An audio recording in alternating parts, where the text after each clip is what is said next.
You are listening to Career Interrupted, and I'm your host, Joy Foster. And I have a story for you today that you are going to love. We're going to start with Michelle Betts, who runs Jove Media. She is a social media consultant and was named the most influential woman on social media in the UK. And I think she's got an incredible story that you're going to want to hear, one that you're going to be able to relate to, that involves career interruption and all of the things that come along with that. So, Michelle, thank you for coming on the show today.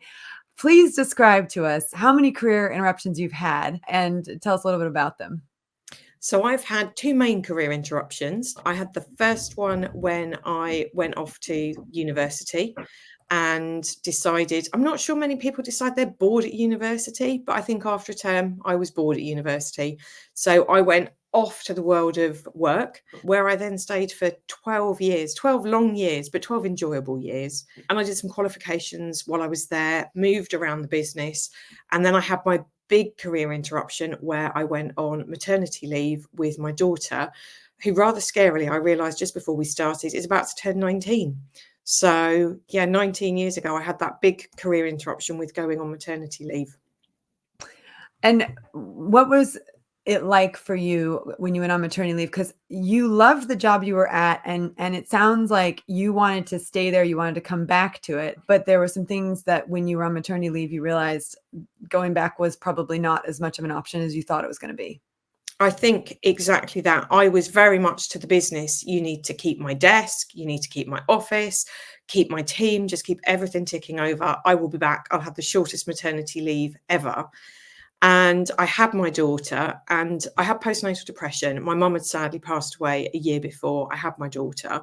So things were a little bit different to how I expected them to be. But I then started looking at, well, if I go back to work, what do I do with my daughter? And with the hours I was working, I think I worked out I'd be dropping her at nursery at 8 in the morning, collecting her at 6 in the evening, Monday to Friday. So I'd literally be waking her up, putting her in the car, dropping her off, picking her up, putting her to bed.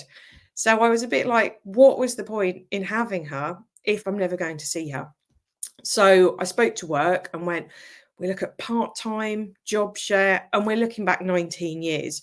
So it wasn't that they weren't a forward-thinking employer. It's just that wasn't really the done thing. So at that point, I took the really scary step of handing in my notice with absolutely nothing to do. So that was a real career interruption point. I went, I need to look after this little person that's come into my life. I want to spend time with her. What happens next? Well, and at that point, what was your greatest fear? I think my greatest fear partly was money, was how we were going to live. I did luckily have some saved up. So I worked out, I think we had about 18 months where I could have that career break because I had my maternity pay. Then I had a little bit that I'd saved up. But towards the end of being at home, I started to get really panicked that I'd been at home and I loved the mum and baby groups, the interactions with all the people that I met through having my daughter. But actually, what about going back to the work environment? Like I was getting to the point where I was thinking, oh, will I be able to pick up a phone and talk to members of the public? Will I know how to do certain jobs on the computer? Technology is moving on. And I started to get a real fear for my skills. And I think my confidence as well. I'm like, okay, I'm being a good mum, but I'm probably going to need to go back to work. And what's that even going to look like? And am I going to have the right skills? So what did you do next? So I think it was a little bit more luck than judgment as to what I did next. We used to get a local paper delivered, and I was flicking through the job section, and there was a Saturday job at the local estate agents running the office. And my parents' background was property. I'd kind of grown up going and looking at houses with my dad, that sort of thing. So I thought, well, that sounds interesting. Went for the job and got the job. Loved it. Really enjoyed being there on a Saturday, which was perfect. My daughter was at home with my husband. They've got a really lovely relationship now because they spent so much time together. And then I loved it so much. I got to the point where I said to my husband, I'd quite like to go in a little bit more. And he went, oh, well, actually, I'd like to change my hours a bit. So I'm with Molly a bit more. So I built up and was doing 3 days during the week and 1 day at the weekend. And at that point, I was doing newspaper adverts, bit of writing for the website, set up a newsletter. And then somebody uttered the magic words, perhaps you could literally faff about with the social media. This thing called Twitter's growing. Look where it is now. This thing called Twitter's growing. Facebook have just let us set up a business page. Perhaps you could have a go. And so there my journey with social began. I love that. And it's so interesting how you got there because, let's be honest, you don't have a university degree. And that's one of the things that I think is amazing about social media. It doesn't require a university degree, but it does require curiosity and it does require creativity. And obviously you have both of those things. So you faff about with the social media, but you didn't just faff about, you really built up the social media presence. Tell us about the successes that you had with the social media at the estate agent. So I started using social media for the business and went, actually, it's got huge potential. We started seeing conversations coming in from people. I had almost a job offer from Tom Ford through the social media, which was amazing. We were reaching people we could never have reached previously. And at one point, our social media was driving more traffic to our website than Rightmove, which is a huge thing for estate agents. So we were doing well. We actually won an award for our social media. And then Zoopla launched their Property Power 100, which was a list of the top 100 estate agents in the UK on social media. And Zoopla built it up. We knew it was coming out. I was very nervous because that was my job within the estate agents. And I remember sitting in bed the morning it came out at 7 o'clock and flicking through the list and going, we're not on the list. I don't know how I'm going to go in to work. And then went back up to the top and went, we're number 5. We're a little independent estate agents in Sussex and we're number 5. And the people above us were Knight Frank, Hamptons, big household names with marketing teams in London who, as you say, probably had university degrees and were planning it all out and being very strategic. And we were having fun with it. We were talking about fun things, local things, property, all the things that we enjoyed. And I think that came across. And then people went, you kind of know what you're doing with social media, Michelle. So very much self-taught. I did then go off and get a qualification in social media that I studied part-time around the kids. But it's one of those industries where if you love it, you can pick it up, start to learn it, and really roll with it. Yeah, I think that point of qualification is really important, though. I think as you fall in love with something, it's really good to get some sort of qualification in that thing that you do. Number one, it gives you confidence, and number two, you learn something. You're never going to not learn something as you explore that. But the real estate agent was not going to be your long-term plan. What happened? So I got to the point where, because I'd been in the paper with the social media award and the Zoopla thing, I had a few people say to me, oh, you know what you're doing with social media. We haven't got a clue. Can we have some training? And I had a training qualification from my first job that I'd done from university. So I set up some training courses locally and people came along and the feedback was lovely. And then they'd come back to me and go, we really enjoyed the training course, but we haven't done any of it. Do you think you could do our social media for us? So I started to build a bank of retained clients. But I was then working Monday, Tuesday, Wednesday at the estate agent, a little bit in the evenings on By Jove so I could schedule in posts and have things running while I was at work. Thursday, Friday became By Jove. Saturday, I was back at the estate agents, and Sunday, I was mopping up on By Jove again. So that was my next career interruption point, was what did I do? Something was going to have to give. It was either the estate agents, By Jove, or me having some kind of breakdown because I was trying to do a 7-day-a-week, almost 24-hour-a-day job alongside being a mum to, by now, 2 children as well. Yeah, that's when it is, you feel it the most, right? You've got the 2 jobs, you're trying to build up your business, you've got a job and you've got kids. And that just is a never ending cycle. And your mental health, your well-being is at stake. And I would like to know for you, what was the thing that was the most at stake in that moment, where you've got those 3 things interacting with each other and you don't have the breathing room? What was the biggest thing at stake for you?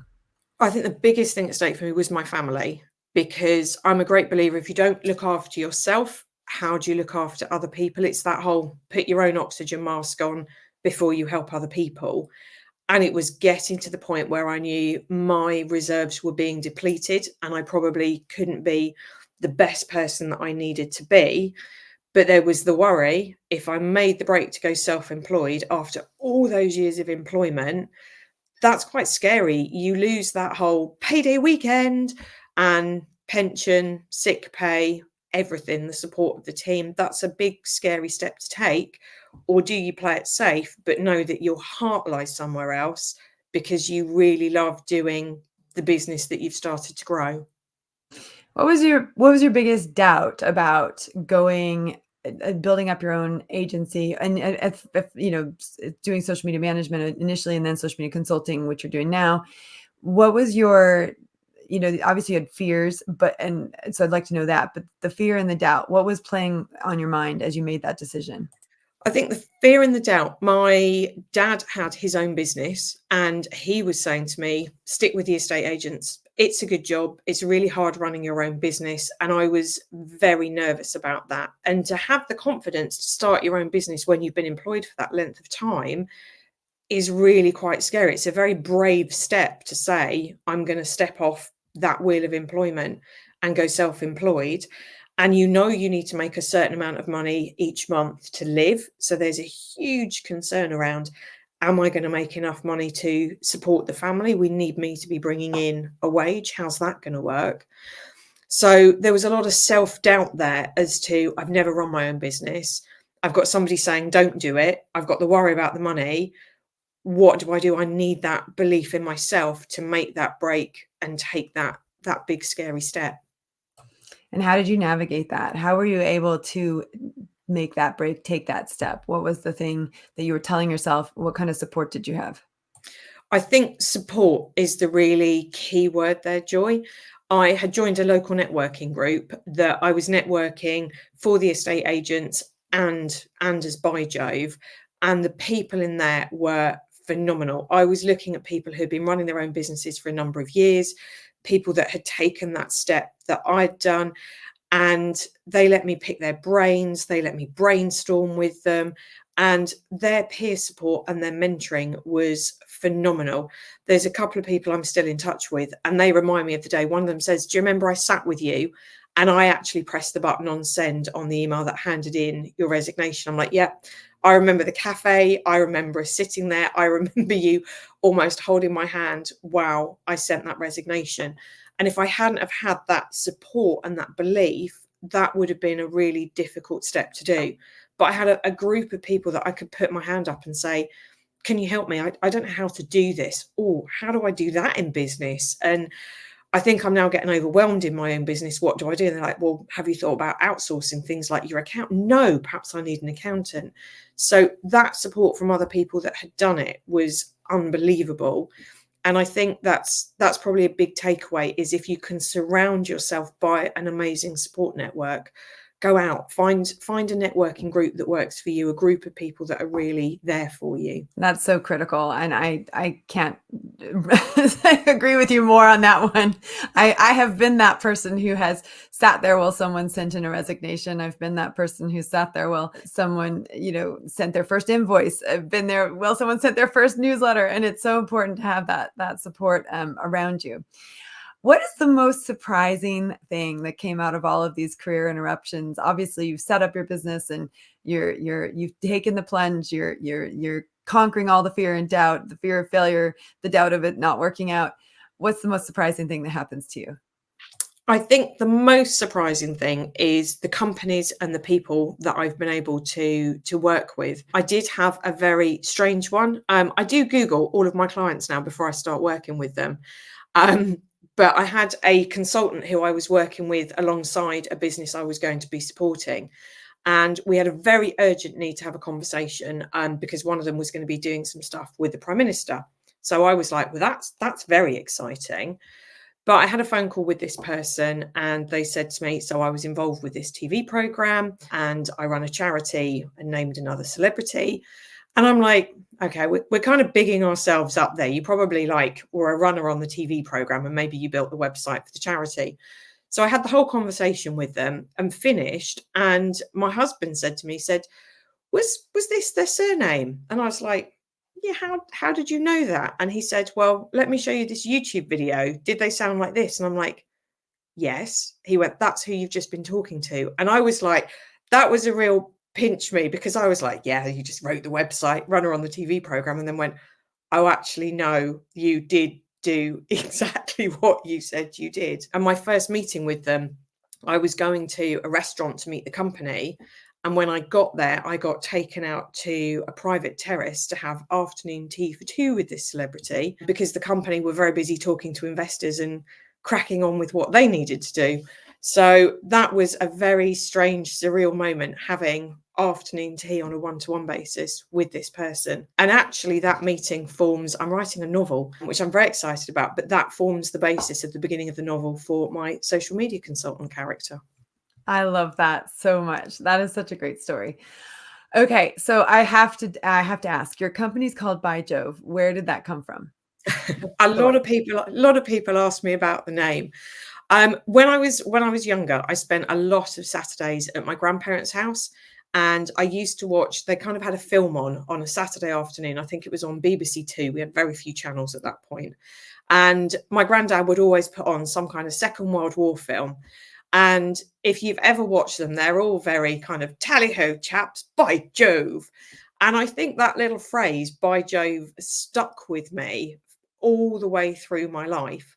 And so when I sat down to name the business, I was playing with combinations of my children's names and different things. And then I suddenly went, by Jove, by Jove. And it's a nice, memorable name. People that have had training with me years ago find me not through remembering I'm called Michelle, but remembering actually I had training with By Jove. And I was sitting in a coffee shop on Saturday in town, and I had three people walk past me who went, by Jove, it's Michelle.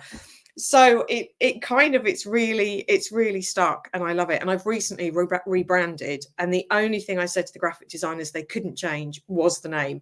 I said the By Jove bit is non-negotiable. It has to stay. It's a very integral part of the business. I love that. All right, so I must know, what is a motto that you live by? So I actually have a coaster on my desk that one of my friends made for me, because my motto is life's short, buy the tickets, do the stuff, make the memories. And that's effectively what I live by. I love that.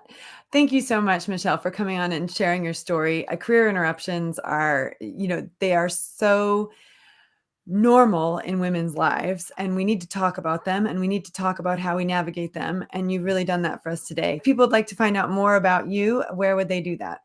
So you can find me on Instagram as @Jove Media. I'm also on Facebook as Jove Media, but on LinkedIn, I'd love to connect personally. So have a search for Michelle Betts. Thanks so much. I really appreciate it. All right, that was fantastic. I'm so delighted I got to do that interview. I met Michelle at the Digital Women Awards, and she was wearing this very bright pink suit, and she just had this energy and this vibrancy to her that I really wanted to bring her on the podcast. And you can see why. She is such a shining light into the world. So I'm grateful to her for coming on the podcast, and I hope you've enjoyed one of the very first installments of the new podcast, Career Interrupted. Thanks for listening, and we'll catch you next week.